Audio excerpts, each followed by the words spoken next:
Cirurgia Psíquica, Dr. Bezerra de Menezes. Muitas vezes a lembrança ela é um fio conectado a demais pessoas.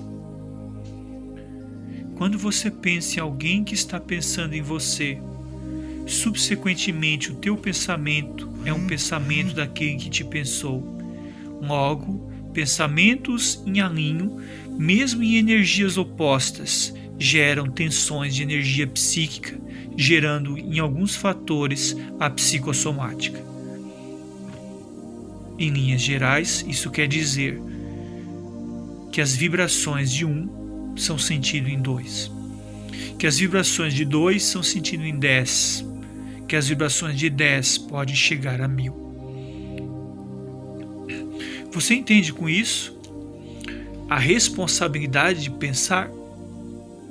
Você sente com isso a responsabilidade de desejar o bem ao teu semelhante?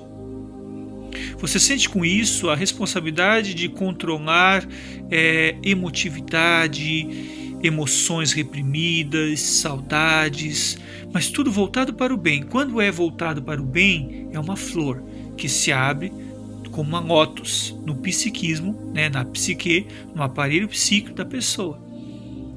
Quando é algo que dói na alma, como pessoas que existem, chamado o mal olhado, o mal agouro, isso é doloroso para algumas pessoas, quando o campo mental delas está aberto.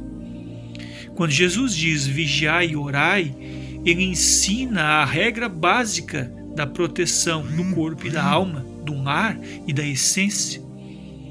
Então, se você deseja o bem ao teu semelhante, subsequentemente, esse bem que você deseja volta para você, ou então ele passeia como ondas, como correntes sinuosas pelo fluido etéreo ou fluido cósmico universal que falou Allan Kardec, até que chegue ao seu destino.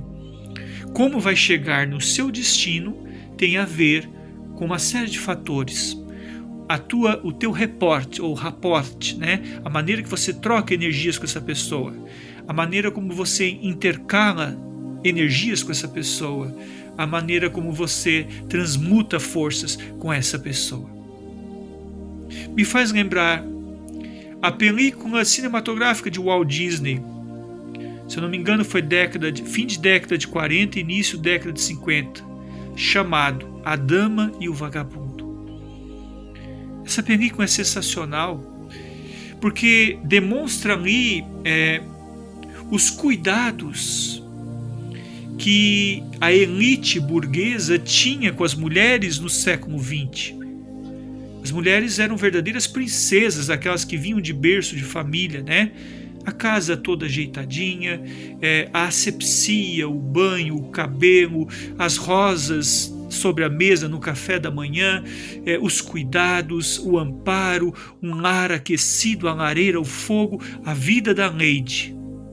Essa é a vida, da dama. E o vagabundo era o quê? Era o homem que precisava lutar contra as sinuosidades do mundo, precisava estar em contato com gente, entre aspas, da pesada, da dificuldade, precisava se movimentar entre vibrações, entre ilações psíquicas, energéticas, fluídicas, físicas, e ele tinha que se sair ali, sob gangorra, pisando em ovos o tempo todo. Mas quando o nobre vagabundo encontrava a lady, ele se tornava um cavalheiro. Um cavalheiro que ela entendia e via nele. Enquanto os outros viam nele o vagabundo, o à toa, alguém que fala demais, que faz coisas de valentão, a lady não. A lady olhava para ele e via a essência do vagabundo. Via a essência dele, que era um coração bom. Ele só tinha nascido nas ruas. Ele precisou aprender a regra das ruas para sobreviver nas ruas. Ele precisou aprender tudo isso para viver e sobreviver na selva, né? Welcome to the jungle, né? Diz a música, bem-vindo à selva. Então ele teve que viver isso e ele teve que aprender a se defender. Então ele não era mau, mas a sociedade em torno dele era má. E ele precisava ser forte, ser durão para não cair em vícios. Mas quando ele encontrava a Lady, ele desejava todo o bem. Lhe dava a ela carinho, afeto, respeitoso. E jamais ele tratou a Lady como outras pessoas que ele conhecia na vida, porque Lady era especial. Porque Milady tinha um coração. E ela sentia que aquele cãozinho vira-latas, ao invés, né, da Basset-Hound de pedigree, aquele cãozinho vira-latas tinha força, tinha energia, fazia a Lady se sentir viva, vivaz, energias, vibrações, ânima e ânimos. Trazemos agora a psicologia junguiana. A dama era a ânima do vagabundo, e o vagabundo era o ânimos da Lady. E quando os olhos batem, as energias se casam, o rapport, como dizia muito Jung nas suas ilações psicológicas, nos seus seminários, ao rapport. Lady encontrou no vagabundo talvez o seu arquétipo de cuidador, talvez a luz radiante de sua vida, e isso ela se sentia em casa. Ele não a tirava do seu berço de ouro, ele apenas fazia que ela se sentisse bem, de consciência tranquila por ter nascido num berço de ouro, mesmo ele tendo nascido nas ruas. Assim são as vibrações, assim são as energias. Esse é o campo psicológico em que nós vivemos. A lei dos opostos, a luz e a sombra. Mas eu te pergunto, quem é a luz, quem é a sombra? Nós não sabemos.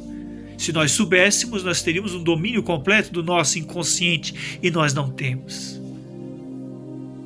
Então você deve estar perguntando, você iniciou falando, Dr. Homero, em cirurgia psíquica, e de repente entrou numa história da Disney. O que você quer dizer com isso? Eu quero dizer que se o Dr. Bezerra de Menezes nesse momento pudesse te dizer uma palavra e te falar com o coração, ele ia dizer: seja o que fores, faz o teu melhor pelo teu próximo. Trate o sexo oposto como uma lady, como uma dama. Seja bom, humano e respeitoso a todos os seres humanos. Não importa se tu nasceste numa selva. A selva não faz animais quando a pulsão de vida é maior que a pulsão de morte. Tenhamos em mente que uma luz meridiana do céu vem descer sobre tua fronte, equilibrar os teus chakras energéticos, acalmar o teu espírito. Recebe desse humilde orador um voto abençoado de paz e um abraço sincero da luz.